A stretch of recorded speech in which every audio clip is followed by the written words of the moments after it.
Bismillahirrahmanirrahim. Assalamualaikum warahmatullahi wabarakatuh. Waalaikumsalam warahmatullahi wabarakatuh. Selamat sore Ustaz, bagaimana kabarnya? Alhamdulillah, saya Mas. Alhamdulillah, Masya Allah, luar biasa. Alhamdulillah pemirsa yang dirahmati oleh Allah, jamaah ngasuh yang masih konsisten, ya, masih istiqomah mengikuti kajian-kajian sore, semoga dirahmati oleh Allah. Baik pemirsa, dimanapun berada, jamaah ngasuh, pada sore hari ini kita akan mengupas tentang tips dan tuntunan khusyuk dalam sholat. Nah, ini penting karena sholat adalah tiangnya agama. Sholat adalah kegiatan ibadah yang dalam satu hari dilakukan, yang wajibnya aja udah 17 rakaat, ya, 5 waktu sholat, belum lagi sholat-sholat sunnah. Nah, ini bagaimana tips dan tuntunan khusyuknya? Mari kita simak tausiah atau kajian dari beliau Kiai Haji Hasyim SAG MPDI. Monggo Ustaz. Iya, makasih. Assalamualaikum warahmatullahi wabarakatuh. Waalaikumsalam warahmatullahi wabarakatuh. Bismillah, alhamdulillah, wassalatu wassalamu ala rasulillah. Asyhadu alla ilaha illallah wa la syarikalah wa asyhadu anna Muhammadan abduhu wa rasuluhu la nabiyya ba'dah. Amma ba'd, usikum wa nafsi bi taqwallah faqad fazal muttaqun. Alhamdulillah, sore hari ini kita bisa bertemu kembali walaupun kita dalam kajian lewat digital. Mudah-mudahan walaupun kita tidak bertemu tatap muka, mudah-mudahan tidak mengurangi manfaat daripada kajian sore hari ini. Amin. Semoga Allah senantiasa memberikan kesehatan kepada kita sekalian. Amin. Karena puasa yang kita jalankan sudah hampir Ramadan meninggalkan kita. Jadi kita harus bisa mengambil sebuah ibrah pelajaran dari puasa yang kita jalani selama ini. Salawat serta salam Allah semoga tetap pada uswah kita Nabiullah Muhammad Sallallahu Alaihi Wasallam. Mudah-mudahan Allah memberikan kekuatan kepada kita sekalian untuk mengikuti sunnahnya. Walaupun orang yang senantiasa berpegang kepada sunnah, mencontoh Rasul itu banyak lawan dan musuhnya. Yang ketiga kalinya kajian sore hari ini kita bahas masalah sholat khusyuk. Sebelum bicara soal sholat yang khusyuk, sholat itu sebuah ibadah atau ibadah yang sangat penting sekali dari antara ibadah-ibadah yang lain. Sholat adalah ibadah mahdhah yang secara khusus Allah menurunkan wahyu itu kepada Nabi Muhammad, tidak melalui perantara tapi melalui langsung untuk menghadapnya dalam peristiwa Isra dan Mi'raj. Nah, dalam kajian khusyuk ini ada hubungannya dengan Isra dan Mi'raj kalau saya memaknainya. Isra itu kan perjalanan dunia, dan Mi'raj itu menghadap Allah. Maka sholat Allahu Akbar, takbiratul ihram, ruku, i'tidal itu kalau saya mengartikan sebuah perjalanan dunia. Tapi menghadirkan hati kita, kalau kita benar-benar menghadap kepada Allah, itulah yang disebut dengan khusyuk, itulah yang disebut dengan istilah Mi'raj. Kalau saya mengartikan begitu. Jadi Isra-nya itu gerakan-gerakan sholat yang kita jalankan, Mi'raj-nya itu menghadirkan hati kita menghadap Allah. Karena sholat itu kan ketika menerima wahyunya kan Isra dan Mi'raj. Maka oleh sebab itu, di samping itu pula kita harus menyadari bahwa awalu ma yuhasabul abdu yaumil qiyamah as-shalah. Jadi pertama kali amal dihisab itu adalah sholat di hari kiamat nanti. Fa idza saluhat fasuluhat. Kalau sholatnya bagus, ya semua amalnya diterima dengan bagus. Semua kebaikan amal sholatnya bagus. Tapi fa idza fasadat. Jadi kalau sholatnya jelek, fasadat itu jelek, rusak, maka amal soleh yang lainnya pun ikut rusak. Maka penting kita untuk menanamkan, mempelajari sholat itu. Nah, termasuk diantaranya sholat yang khusyuk. Sholat yang khusyuk itu memang ya sulit bagi kita sekalian. Hal-hal yang menyangkut hati itu yang tahu adalah kita masing-masing. Tapi upaya untuk khusyuk itu memang ada. Di antara upaya untuk khusyuk itu orang sholat itu harus memahami makna setiap bacaan. Ini penting bagi saya. Jadi kalau yang bagaimana yang belum tahu artinya, ya sholat begitu saja. Dengan berjalan kita belajar bagaimana ucapan-ucapan atau lafaz-lafaz kalimat-kalimat dalam sholat itu kita memahaminya. Mulai dari takbiratul ihram, Allahu Akbar, doa iftitah, Allahumma ba'id baini wa baina khotoyaya kama batna bainal masyriqil maghrib. Itu kita pahami artinya, insya Allah kita akan menjadikan hati kita khusyuk.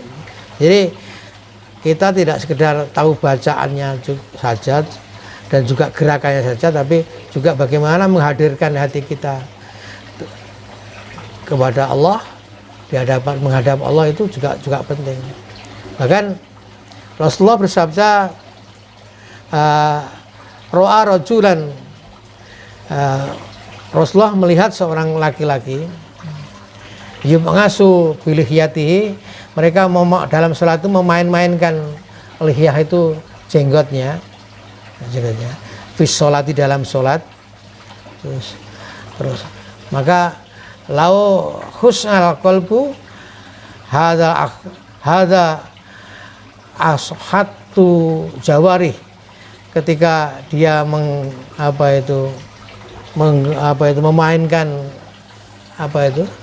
jenggotnya, maka itulah seandainya hatinya khusyuk, mereka tidak akan pernah pula memainkan atau menggerak-gerakkan anggota tubuhnya. Maka penting bagi kita sekalian gitu, ketika kita menghadirkan hati kita kepada Allah, maka janganlah ada gerakan-gerakan dalam tubuh kita yang tidak ada hubungannya dengan sholat. Ada yang songkoknya direng-iringki dan sebagainya, itu masuk seperti itu. Ini yang pertama. Jadi penting kita memahami makna daripada lafaz-lafaz dalam sholat. Jadi termasuk mulai dari takbiratul ihram sampai tasahud sampai salam, itu hendaknya kita juga belajar untuk memahami makna atau artinya. Ketika kita memahami makna atau artinya, insya Allah akan menambah kita khusyuk. Yang kedua adalah masalah ketenangan dan kedamaian. Ini penting juga. Kalau jiwa kita tenang, pikiran kita tenang, maka kita pun juga akan bisa menghadirkan hati kita menghadap Allah atau khusyuk. Tapi kalau tidak merasakan ketenangan, hati kita tidak tenang, pikiran kita tidak tenang, maka sholat pun kadang-kala kita juga bisa berpikir kepada yang lain-lainnya. Bahkan cerita yang klasik ya, ketika seseorang menaruh satu benda itu dicari, atau kunci atau apa, dicari di mana-mana tidak ketemu, tapi ketika sholat justru malah teringat ya. Nah ini juga sebuah pertanyaan bagi kita sekalian. Jadi sholatnya justru mengingat sesuatu yang tadinya kita lupa. Ya. Terus yang selanjutnya adalah fokus. Fokus itu ya bagaimana dalam kita sholat ini kita untuk menghadirkan hati kita kepada Allah. Kita yakini bahwa dengan sholat yang kita jalankan, bahwa sholat ini ada sebuah jalinan komunikasi kepada Allah Subhanahu wa Ta'ala, yang tidak sekedar kita berdiri, ruku, sujud, tapi ada hal-hal manfaat yang luar biasa, sebagaimana Al-Baqarah ayat 45, wasta'inu bis-sabri was-shalah. Mintalah pertolongan kepada Allah dan bersabar dengan melaksanakan sholat. Jadi sholat itu bisa dibuat untuk minta pertolongan kepada Allah. Maka ketika kita gundah gulana, ketika kita ini sedih dan sebagainya, sholat. Sholat minta kepada Allah. Dan juga termasuk sabar. Nah ini sabar penting bagi kita sekalian, karena sabar pun juga sholat sebagai tanda sebuah kekhusyuan itu, kita sholat harus sabar untuk menggapai sebuah kesukaan, harus sabar. Sebab kalau kita sholat tidak sabar, bacaannya, gerakannya, kita perhatikan Dengan bahasa lain dalam sholat adalah tumak ninah. Tumak ninah itu adalah tenang di dalam dua gerak. Umpama saja ketika kita ruku, mau ruku dan mau bangkit i'tidal, lah di antara duanya itulah yang disebut dengan istilah tumak ninah, tenang. Kita tidak boleh tergesa-gesa, harus sabar, memperhatikan bacaannya. Subhana rabbiyal azim atau subuhun qudus wa rabbul malaikati waruh. Banyak bacaan-bacaan yang dalam sholat itu. Nah ini kita tenang, tidak boleh kita tergesa-gesa, harus bersabar. Ketika kita tenang, kita sabar, kita tumak ninah, insya Allah akan memperoleh sebuah kekhusyuan. Tapi jika kita tergesa-gesa, sampai ada kita sekarang ini di bulan Ramadan, bulan puasa, ada yang sholat tarawih sekian rakaat selesai dalam sekejap atau sekian menit dan sebagainya. Itu bagaimana kita menghadirkan kekhusyuan kita? Bagaimana tumak ninah? Padahal tumak ninah itu bagian daripada rukun sholat.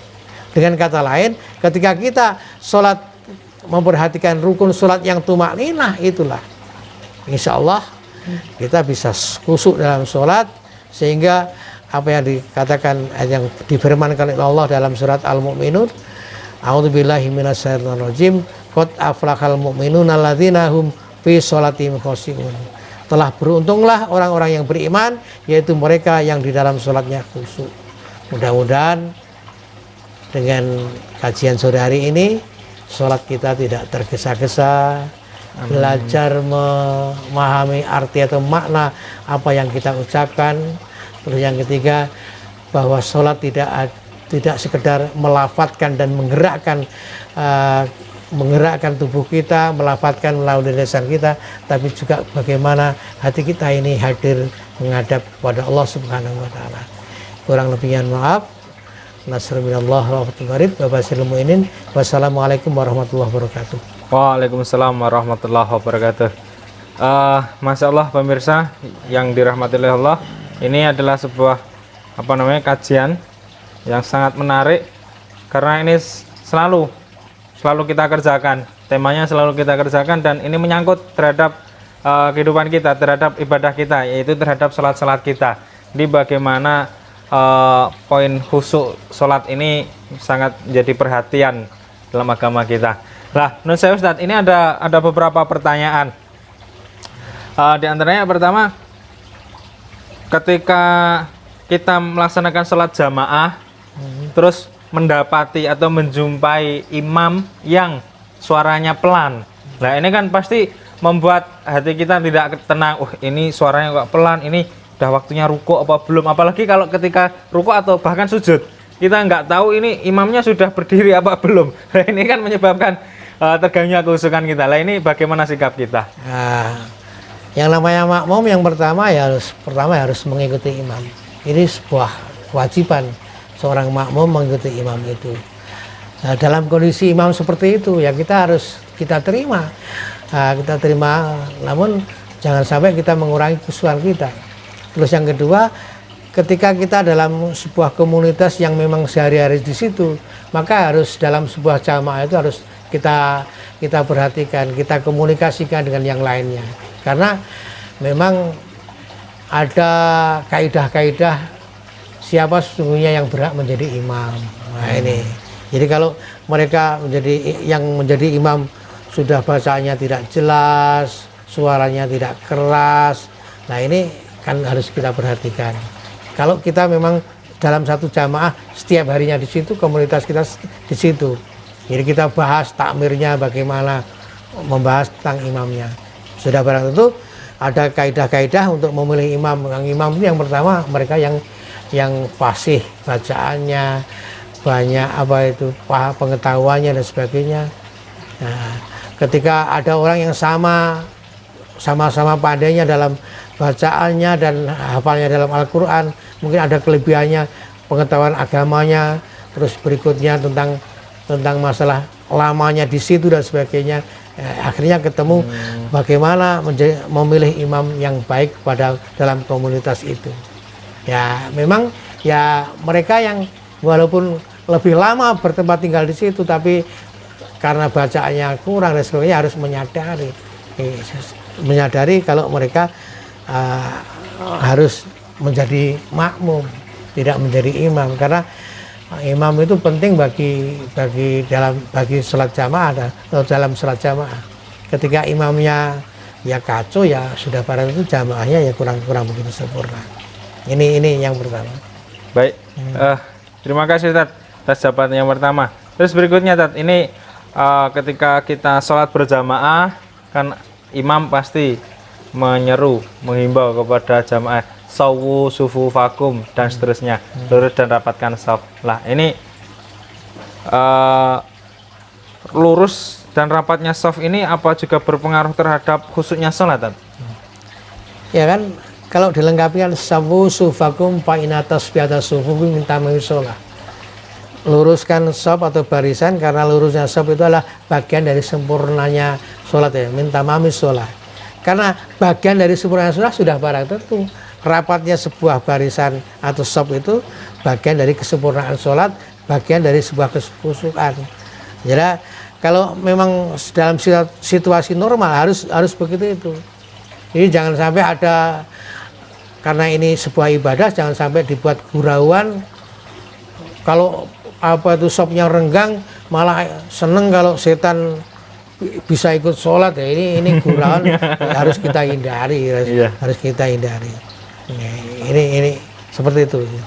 Oke. Lantas gimana kalau jamaah atau susunan sholatnya tidak rapat, renggang-renggang, diluruskan sulit, bahkan ketika dirapatkan malah menjauh? Harus sabar, nah itu perlunya sebuah kajian, pemahaman. Sholat jamaah itu tidak sekedar ada imam dan makmum, harus ada pembelajaran bagaimana menjadi makmum yang baik. Menjadi makmum yang baik itu, makmum dalam sholat itu tidak boleh seperti sungkan, seperti ada etika sopan santun, karena mereka yang tua desek-desek untuk di depan, saya tak di belakang saja, tidak seperti itu. Dalam aturan sholat jamaah, ketika mereka datang duluan, ya yang di depan lah, shaf depan. Dan yang paling abdal kan dekat imamnya, Kalau shaf yang depan itu sudah penuh, membuat shaf yang berikutnya yang harus paling dekat dengan imamnya, yaitu di belakang, di tengah-tengah. Lurusnya jangan imam sampai gitu ya, di sudut sana, jadi shaf depan mencar-mencar dan sebagainya. Ini harus ada pemahaman kepada makmumnya. Kadang-kala makmum itu sendiri karena tidak pernah ada kajian, tidak menambah pengetahuan, ya, maunya di belakang dan sebagainya. Tidak ngertinya kalau kita beri penjelasan bahwa shaf yang paling bagus adalah shaf yang dekat dengan imamnya atau shaf yang terdepan. Seperti itu. Oke. Terus selanjutnya Tat, ini berkaitan dengan menjawab amin ketika imam selesai membaca surat Al-Fatihah. Ini bagaimana tuntunannya? Apa hukumnya ketika tidak membaca amin? Terkadang ditemui orang tidak ikut diam baca saja, amin. Ya amin. Kata amin itu kan berharap, berdoa kepada Allah agar, karena dalam Fatihah itu kan doa-doa. Karena itu banyak doa-doa, amin itu mudah-mudahan Allah mengabulkan doa-doa tersebut. Ketika seorang makmum tidak menjawab amin, ya boleh jadi mereka tidak memahami bacaan Al-Fatihah itu. Yang kedua, tidak tahu bahwa ada sebuah hadis mengatakan bahwa bersamaannya jawaban aminnya makmum dengan imam itu, Allah malaikat turun juga bersama-sama mendoakan pada jamaah tersebut. Nah, kalau hukumnya ya sunnah. Artinya mereka tidak batal walaupun tidak mengucapkan atau tidak menjawab amin. Oke. Makasih Ustaz. Terus ini ada dua pertanyaan terakhir Ustaz. Pertama, bagaimana cara mengingatkan imam yang lupa bacaan suratnya? Apakah langsung disambung atau kita bantu ayat sebelumnya? Itu yang pertama. Kemudian yang kedua, bagaimana sikap kita ketika kita mendapati lupa atau ragu terhadap jumlah rakaat sholat, padahal sholat sudah selesai, jadi sudah bercengkrama. Ya, terima kasih. Itu yang pertama tentang imam yang lupa bacaan suratnya, ya, ayat. ada yang lupa. Kalau makmumnya tahu bisa kita menyambung. Kalau makmumnya tidak paham, kadang-kadang imam itu bacaannya juga bacaan-bacaan panjang dan makmumnya tidak paham. Ketika makmum bacanya panjang dan tidak hafal, maka seyogyanya atau tidak seyogyanya langsung kita rukuk saja, rukuk saja, tidak usah ganti surat. Ada yang ganti, boleh ganti surat, tapi langsung rukuk karena sudah sekian ayat begitu terus lupa, rukuk saja. Terus itu tadi sudah, kalau menyambung sudah. Makanya kalau kita jadi imam ya bacalah surat-surat yang sekiranya makmumnya paham, makmumnya yang hafal. Terus yang lupa bilangan sholat, bilangan rakaat, tapi sholatnya sudah selesai. Nah ini kasus ketika Rasulullah melihat seseorang sholat mestinya 4 rakaat tapi baru 3 rakaat, mereka sudah selesai, maka ditegurlah oleh Rasulullah untuk menambah sholatnya. Maka sahabat tersebut langsung menambah 1 rakaat. Jadi tidak memulai dari awal, tapi hanya menambah rakaat yang ditinggalkan begitu saja. Masya Allah. Luar biasa pemirsa yang dirahmati Allah, kajian sore pada hari ini berkaitan dengan khusyuk dalam sholat. Terus ada beberapa pertanyaan-pertanyaan yang diangkat dari kisah nyata, yang diangkat dari fenomena di masyarakat, di kehidupan nyata. Baik, semoga ngaso pada hari ini ya, tema hari ini dapat bermanfaat buat kita dan dapat bermanfaat buat semuanya, sehingga di bulan Ramadan ini kita dapat menambah kehusukan kita dalam sholat, dapat menambah ibadah kita menjadi yang lebih baik, meningkatkan kualitas ibadah kita, khususnya sholat menjadi yang lebih baik dari hari-hari sebelumnya. Baik pemirsa yang dirahmati oleh Allah, sebelum kita akhiri, terima kasih Ustadz atas kesempatan dan ilmunya hari ini, semoga bermanfaat. Amin. Pemirsa yang dirahmati oleh Allah,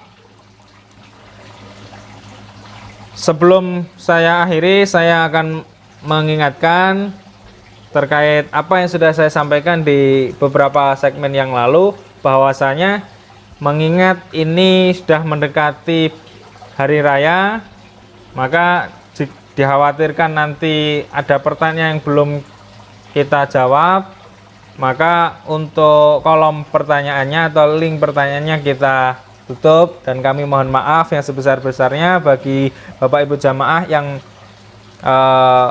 hendak bertanya tapi sudah kita tutup. Namun kita tidak menutup diri, kita tetap akan membantu Bapak Ibu jamaah yang hendak bertanya, dan nanti akan kita fasilitasi untuk berkomunikasi, untuk bertanya langsung dengan beliau. Baik, kurang lebihnya dari kami mohon maaf. Nasrul minallah wa fathun qarib. SMK Muhammadiyah 3 Dolopo, cerahkan masa depan, santunkan kepribadian. Wassalamualaikum warahmatullahi wabarakatuh. Waalaikumsalam warahmatullahi wabarakatuh.